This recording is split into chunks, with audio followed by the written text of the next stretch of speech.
It's time for the One Bar and Lupica Show, bringing you anything and everything Minnesota Vikings. Welcome to professional football.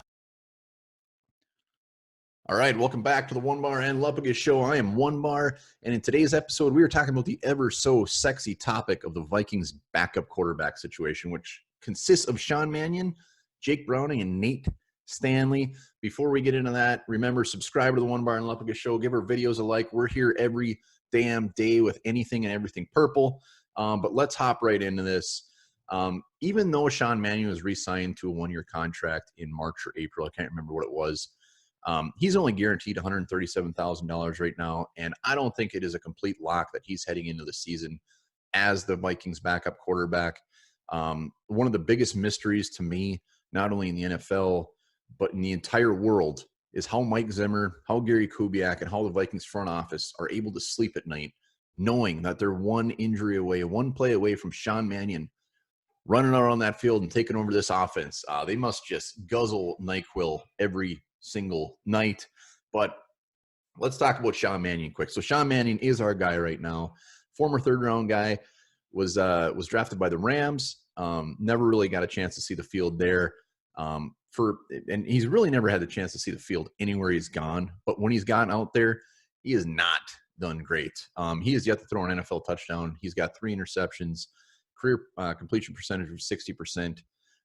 He did get a start last year for the Vikings against the Bears week 17, and it wasn't great. He looked like Sean Mannion. He was 12 of 21, 126 yards in the air, 2 interceptions, and a lost fumble. And he got the big old L for the Vikings. So, I'm not going to sit here and bash Sean Mannion. I actually kind of like Sean Mannion. He looks like a guy that would just love to hang out with and have a couple beers. But to be completely honest, I don't think anyone's going to disagree with me here. And if you do, hit me up in the comments. Let me know your love for Sean Mannion. But he is a third quarterback on pretty much any other team in this league. Not only that, but he's battling for that third spot. Sean Mannion has been with the Vikings. This will be his second year, and he's never had any competition at that backup spot. He's gone against Jake Browning, and that's pretty much it. So he's been handed it to him. With the depth chart right now, he should be the Vikings backup quarterback. But the fact that he's only guaranteed $137,000 out of that one-year contract, I think they might not be as tied to him as other people think. So let's talk about some possible options that the Vikings could look at if Sean Mannion is, in fact, not their guy. So first off, let's just go back to the draft.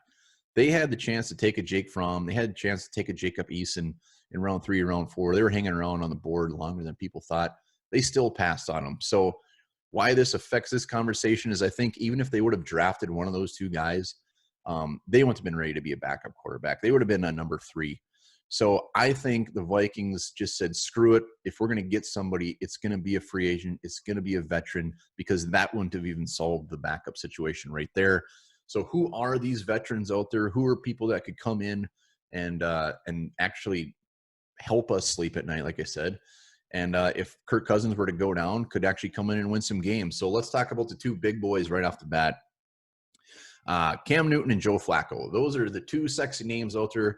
And not only sexy, but yes, they could come in, step in, and win some games, and they can still play in this league. So let's just squash the Cam Newton thing. Cam Newton, coming off an injury, 31 years old, has clearly stated he wants to be a starter in this league. He wants to go to a situation where he's going to play. He's not going to come to Minnesota. He's not going to come in and battle Kirk Cousins for that starting spot. No way in hell. He would have zero interest.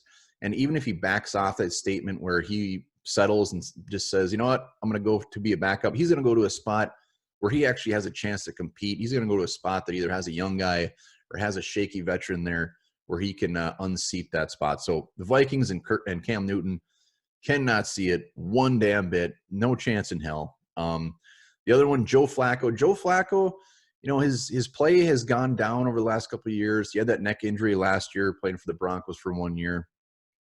He's still a guy that can come in and win some games. He can still sling that thing.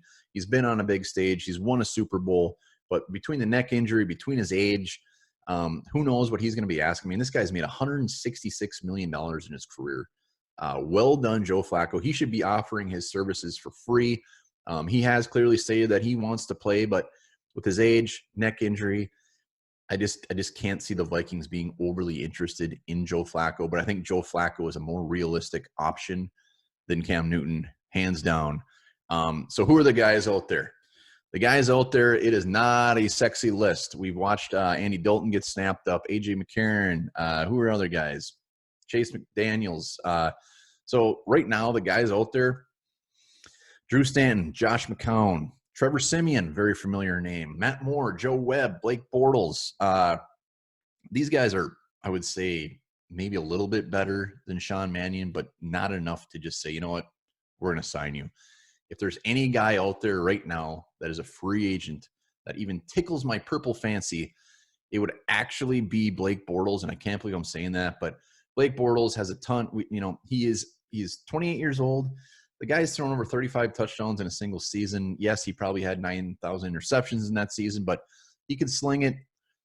He is a guy with a ton of starting experience when he was with the Jags. And he is one guy I think would be a step up. When you look at the other ones, Simeon, McCown, Stanton, pretty on par. And that's why I think right now they're holding tight on to Sean Mannion as their backup guy, because there's not much of a difference when you look at the other free agent options out there. The one thing I see where the Vikings could look somewhere else is every year we see in preseason training camp, we see some vets get cut. That's where they could find their guy. And that's what I think they're going to wait for. I think Sean Mannion goes into preseason training camp as the backup, and they just kind of see how it goes. If Kirk Cousins in the season were to go down and it's an injury that's going to cost him more than 3 weeks, that's when I think that a Cam Newton, if he's still there, would be an option. That's when I think a Joe Flacco would be an option.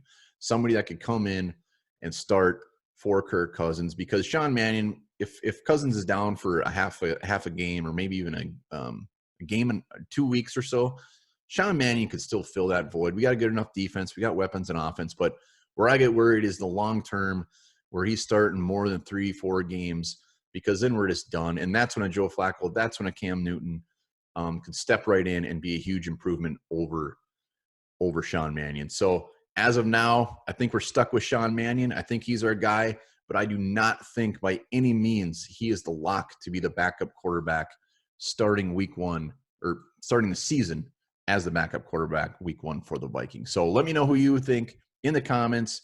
Who do you think should be our backup quarterback? Which free agents do you think they can go after? And maybe I completely missed the ball and you think Cam Newton is coming home. Let me know.